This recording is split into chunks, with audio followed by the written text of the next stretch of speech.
inside the helmets now, giving you the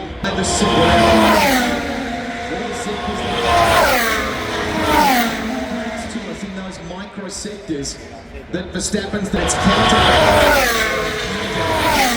personal best and even